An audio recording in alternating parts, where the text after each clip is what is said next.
মাতারবাড়ি উন্নয়ন প্রকল্প পরিদর্শন প্রধানমন্ত্রীর, পৌঁছেছেন বাঁশখালী, যোগ দেবেন সমাবেশে উচ্ছ্বসিত নেতাকর্মীরা। অনেক খুশির ব্যাপার না, এখানে আমরা কাছে দেখতে পারবো। এক নজরে দেখার জন্য আজকে এক সপ্তাহ ধরে যে উৎসব মুখর পরিবেশে আমাকে দেখার জন্য যে অধীর আগ্রহ অপেক্ষা করছেন। রাষ্ট্রপতি পদে 11 দলীয় জোটের প্রার্থী হচ্ছেন এলডিপি চেয়ারম্যান কর্নেল অলি আহমেদ। বীর বিক্রম মুক্তিযোদ্ধা কর্নেল অলি আহমদ, উনি 11 দলের পক্ষ থেকে রাষ্ট্রপতি পদে প্রার্থী থাকবেন। রাজনীতি স্বচ্ছ হওয়া উচিত, প্রতিদ্বন্দ্বিতামূলক হওয়া উচিত, তাহলে গণতন্ত্রের গতি এবং তার সুস্বাস্থ্য ফিরে আসবে। ইসি থেকে বিএনপির মনোনয়নপত্র সংগ্রহ। ঢাকা পৌঁছেছে 2 দিন রোমে আটকে পড়া বাংলাদেশ বিমানের ফ্লাইট। স্বস্তিতে 260 যাত্রী, ধৈর্য ধারণের জন্য ধন্যবাদ জিএম এর। জি, আসসালামু আলাইকুম ভাই, পলক বলছি। এটা একটু স্লো করে দাও। জি, ইন্টারনেট একটু নেত্রীর পারমিশনটা নিয়ে নি। না আচ্ছা, ঠিক আছে। জুলাই আন্দোলনে ইন্টারনেট স্লো করতে পলককে নির্দেশ দেন ওবায়দুল কাদের, অনুমতি দেন হাসিনা, কল রেকর্ড দাখিল।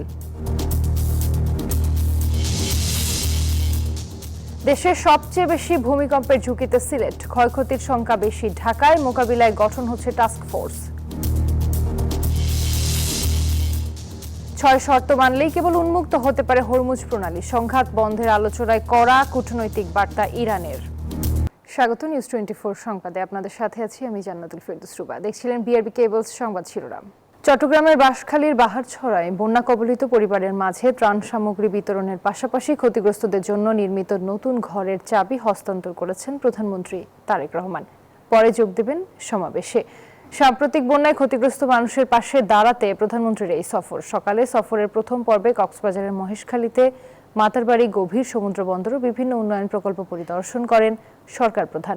বাঁশখালী থেকে পরে ফটিকছড়ি ও হাটহাজারীতে বিভিন্ন কর্মসূচিতে অংশ নেবেন তিনি। ফটিকছড়ির বাবুনগর মাদ্রাসায় হেফাজতে ইসলামের আমিরের সঙ্গে সৌজন্য সাক্ষাৎ করার কথা রয়েছে তার। এছাড়া হাটহাজারীতে আল্লামা শাহ আহমদ শফির কবর জিয়ারত এবং গৃহ নির্মাণ সহায়তা প্রদান করবেন প্রধানমন্ত্রী। দিনের শেষ কর্মসূচিতে চট্টগ্রাম মহানগরীতে দলীয় নেতাকর্মীদের সঙ্গে সাংগঠনিক সভায় অংশ নেবেন তিনি। রাতেই ঢাকার উদ্দেশ্যে চট্টগ্রাম ছাড়ার কথা রয়েছে প্রধানমন্ত্রীর। রাষ্ট্রপতি নির্বাচনে 11 দলীয় ঐক্যের প্রার্থী হচ্ছেন এলডিপি চেয়ারম্যান অবসরপ্রাপ্ত কর্নেল অলি আহমেদ। দুপুরে বিরোধী দলীয় নেতার সরকারি বাসভবনে জোটের শীর্ষ নেতাদের বৈঠক শেষে কথা জানান এনসিপির আহ্বায়ক নাহিদ ইসলাম। জোটের শীর্ষ নেতাদের সম্মতিতে সিদ্ধান্ত নেওয়া হয়েছে বলে জানান তিনি। বলেন, গতানুগতিক ধারা থেকে বের হতে তাকে প্রার্থী করা হয়েছে। এর আগে জামায়াতে ইসলামীর আমির ডাক্তার শফিকুর রহমানের সভাপতিত্বে একটি সভা অনুষ্ঠিত হয়। সভায় অংশ নেন দলটির সেক্রেটারি জেনারেল মিয়া গোলাম পরোয়ার, 11 দলীয় জোটের সমন্বয়ক ডক্টর হামিদুর রহমান আজাদ সহ আরও অনেকে। এবং বীর বিক্রম মুক্তিযোদ্ধা কর্নেল অলি আহমদ, উনি 11 দলের পক্ষ থেকে রাষ্ট্রপতি পদে প্রার্থী থাকবেন 11 দলের। সবাই সর্বসম্মতিক্রমে আমার নাম প্রস্তাব করেছে। আমি সমগ্র জাতির কাছে কৃতজ্ঞ, 11 দলীয় ঐক্য জোটের সকলের কাছে কৃতজ্ঞ, আমাদের সকল নেতাকর্মীদের কাছে কৃতজ্ঞ। রাজনীতি স্বচ্ছ হওয়া উচিত, প্রতিদ্বন্দ্বিতামূলক হওয়া উচিত, তাহলে গণতন্ত্রের গতি এবং তার সুস্বাস্থ্য ফিরে আসবে।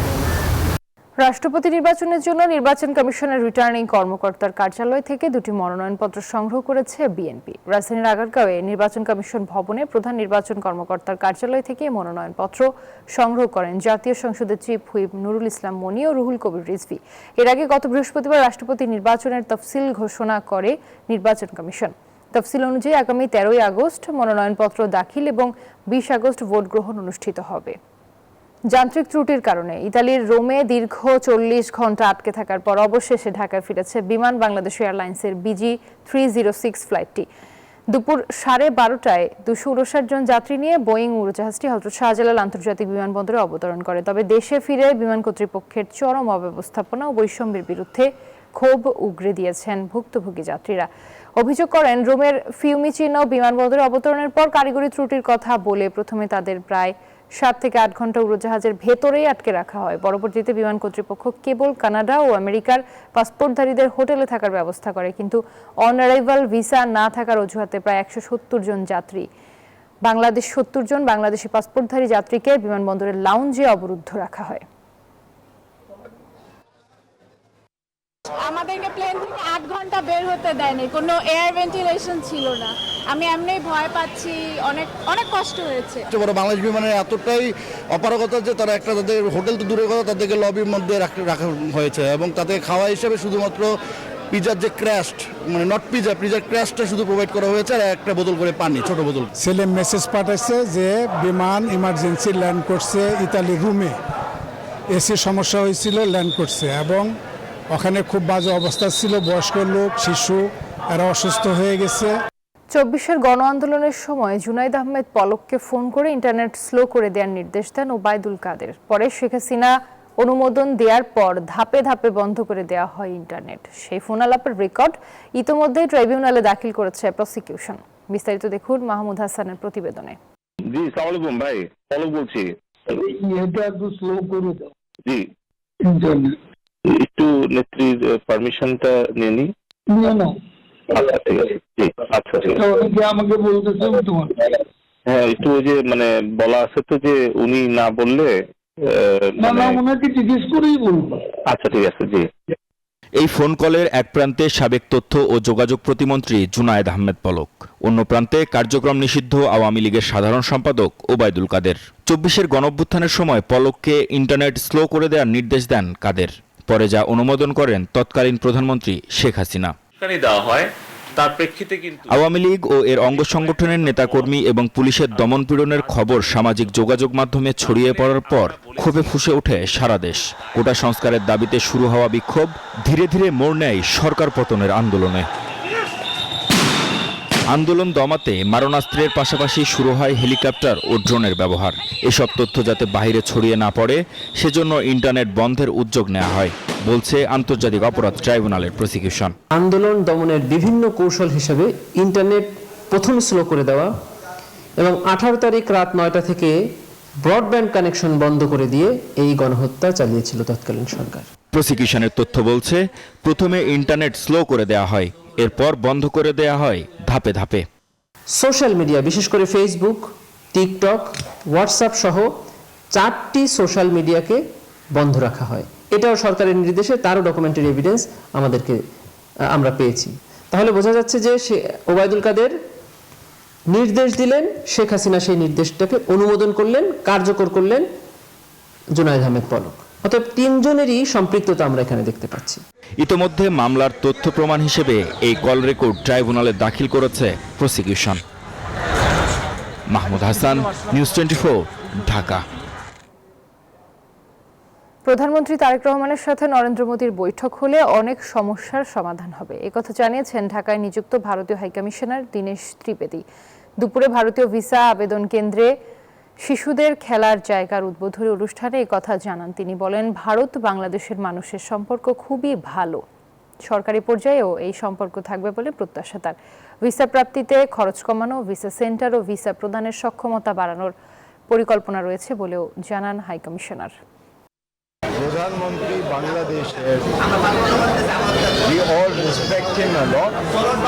আমি ওনার বক্তব্য শুনেছি অনেকবার, and he talks from his heart. এটা আমি দেখি। He is the people's person, and our Prime Minister is also people's person. আমার মনে হচ্ছে when two leaders meet, lot of problems are solved. দেশে ভূমিকম্পের ঝুঁকি সবচেয়ে বেশি সিলেটে, তবে ক্ষয়ক্ষতির সংখ্যা বেশি রাজধানী ঢাকায়, চিহ্নিত করেছে দুর্যোগ মন্ত্রণালয়। মন্ত্রী জানিয়েছেন, সম্ভাব্য দুর্যোগ পরিস্থিতি মোকাবিলায় গঠন হচ্ছে টাস্কফোর্স। ঢাকায় নির্ধারিত হয়েছে 445টি শেল্টার সেন্টার, থাকছে 1 লাখ স্বেচ্ছাসেবক। শাহনাজ ইয়াসমিনের রিপোর্টে বিস্তারিত।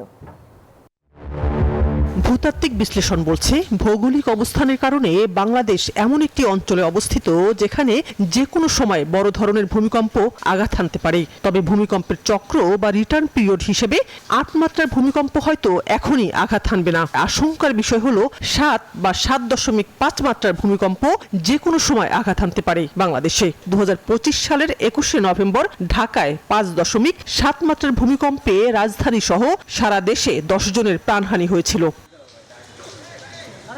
দুর্যোগ ব্যবস্থাপনা ও ত্রাণ মন্ত্রী নিউজ 24 এর মুখোমুখি হয়ে জানান, ভূমিকম্পের ঝুঁকি বিবেচনায় সরকার এ ব্যাপারে সব ধরনের সতর্কতার প্রস্তুতি নিচ্ছে। ঢাকাকে অত তো গুরুত্বপূর্ণ এলাকা মনে, সিলেটটাকে বেশি মনে হয়। মনে করছে, ফ্লোরটা ওইখানেই মনে হয় বেশি। ওল্ড টাউনটা ঝুঁকিপূর্ণ এই কারণে, ইমারতের কারণে, বিল্ডিং এর কারণে। এগুলো তো 100 বছর, 50 বছর, 80 বছর বয়স হয়ে গেছে। অনেকগুলো বিল্ডিং চিহ্নিত করা হয়েছে বসবাসের অনুপযোগী, কিন্তু লোকজন তো সরেনি। জাইকা এবং সার্বিক দুর্যোগ ব্যবস্থাপনা কর্মসূচি সিডিএমপির জরিপের তথ্য মতে ঢাকায় 7 মাত্রার ভূমিকম্প হলে প্রায় 72,000 ভবন ধসে পড়তে পারে। ঢাকায় মোট বাসযোগ্য ভবন রয়েছে প্রায় 21 লাখ। এর মধ্যে 15 লাখই ছোট বিল্ডিং বা টিনশেড, যা ভেঙে পড়লে ব্যাপক প্রাণহানির আশঙ্কা কম। কিন্তু মূল বিপদের কারণ হলো অবশিষ্ট 6 লাখ বহুতল পাকা দালান। এর মধ্যে অন্তত 40% ভবন ঝুঁকিপূর্ণ অবস্থায় রয়েছে। দুর্যোগ মন্ত্রী জানালেন, ঢাকায় ভূমিকম্প পরবর্তী ক্ষয়ক্ষতি কমাতে প্রস্তুতি নিচ্ছে সরকার। এটার ব্যাপারে আমাদের মাননীয় প্রধানমন্ত্রী একাধিকবার বৈঠক করছেন আমাদের সঙ্গে। বিশেষ করে ঢাকার বিষয়টা উনি খুবই অ্যালার্মিং মনে করেন। 445টি আমরা স্থান নির্ধারণ করে ফেলছি ইতিমধ্যে। উনি আমাকে নির্দেশনা দিয়েছেন যে 1 লক্ষ স্বেচ্ছাসেবক করতে হবে। ইতিমধ্যে আমরা আনসার, ভিডিপি, তারপরে এনজিও, গার্লস গাইড, আন্তর্জাতিক কিছু সংস্থার কিছু পরামর্শ দিয়েছেন। ওনারা বলছেন যে একটা জাতীয়ভাবে টাস্ক ফোর্স গঠন করার জন্য, হেডেড বাই প্রাইম মিনিস্টার।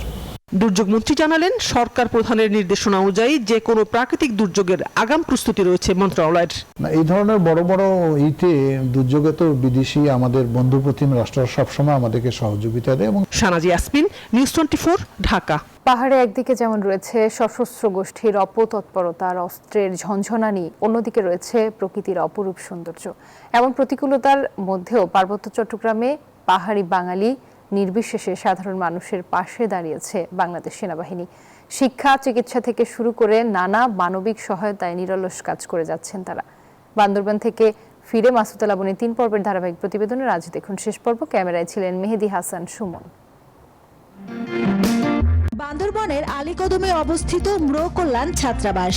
দুর্গম পাহাড়ি অঞ্চলে শিক্ষার্থীরা যেন অনায়াসে বিদ্যালয়ের কাছাকাছি থেকে পড়াশোনা চালিয়ে যেতে পারে, সে লক্ষ্যে ছাত্রাবাসটি পরিচালনা করছে সেনাবাহিনী। পাশাপাশি তাদের দেয়া হচ্ছে সব ধরনের সহায়তা। এখানে আমাদের 134-35 জনের ছাত্রছাত্রী আছে। 9টা এবং 10টায় যার যার স্কুল টাইমে তারা স্কুলে চলে যায়। আবার 6টা থেকে 8টা পর্যন্ত আমরা এখানে পড়াই তাদের। 15 জুলাই 2008 থেকে এই প্রতিষ্ঠানটা সেনাবাহিনীর অর্থায়নে চলে। শুধু এই ছাত্রাবাসে নয়, দুর্গম অঞ্চলে বেশ কিছু শিক্ষা প্রতিষ্ঠান নির্মাণ ও পরিচালনার দায়িত্ব পালন করছে সেনা সদস্যরা। পাশাপাশি পার্বত্য চট্টগ্রামের প্রত্যন্ত এলাকায় বিনামূল্যে চিকিৎসা সেবা ও প্রয়োজনীয় ঔষধ সরবরাহ করছে বাহিনীটি। তাদের পাড়াতে কোনো স্কুল নাই, যেটা বাংলাদেশ সেনাবাহিনী ওদেরকে পরিচালনা করে। আমাদের একটা নার্সিং ট্রেনিং দেওয়া হয়েছিল, আমরা ওখান থেকে আমাদেরকে ওষুধপত্র দিয়েছিল বিভিন্ন, কারণ আমাদের ওখানে হাসপাতাল অনেক দূরাদূরে। পাহাড় থেকে সব ধরনের বৈষম্য দূর করে পাহাড়ি ও বাঙালির মধ্যে সম্প্রীতি আর শান্তির মেলবন্ধন তৈরিতে অব্যাহত রয়েছে সেনা কল্যাণমূলক কার্যক্রম।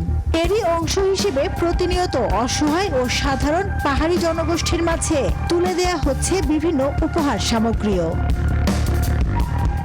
অন্যদিকে রুমা উপজেলার ইডেনপাড়ায় শুষ্ক মৌসুমে পানি সংকট নিরসনে গড়ে তোলা হচ্ছে একটি আধুনিক পানি সংরক্ষণাগার। 1 লাখ লিটার ধারণ ক্ষমতা দেওয়ার পরে আমাদের বেথের পানির জন্য আর এত বেশি সমস্যা আর হবে না। সমস্ত জাতিগোষ্ঠীগুলোর মধ্যে আমাদের সম্প্রীতির বন্ধনে বেষ্টনের জন্য বাংলাদেশ সেনাবাহিনী কাজ করে যাচ্ছেন। সহিংসতা আর সংঘাতের পথ এড়িয়ে সৌহার্দ্যপূর্ণ পরিবেশে শান্তিতে একসঙ্গে বসবাস করতে চান সাধারণ পাহাড়ি আর বাঙালিরা। মাসুদা লাবণী, নিউজ 24, বান্দরবান। আবারও স্বাগত নিউজ 24 সংবাদে। এবার জানাবো আন্তর্জাতিক সংবাদ। মার্কিন নৌ অবরোধ প্রত্যাহার সহ 6 শর্তে হরমুজ প্রণালী খুলে দেওয়া হতে পারে। সংঘাত বন্ধের আলোচনায় এমন কড়া কূটনৈতিক বার্তা দিয়েছে ইরান। এদিকে যুক্তরাষ্ট্র বলছে হরমুজ পুরোপুরি খুলে দিলেই কেবল সংঘাত এড়ানো সম্ভব। অন্যদিকে মক্কায় সই হওয়া 3 দেশের প্রতিরক্ষা চুক্তি ইরান বিরোধী নয় বলে জানিয়েছে তুরস্ক। এই ছিল নিউজ 24 সংবাদে। এতক্ষণ সাথে থাকার জন্য ধন্যবাদ।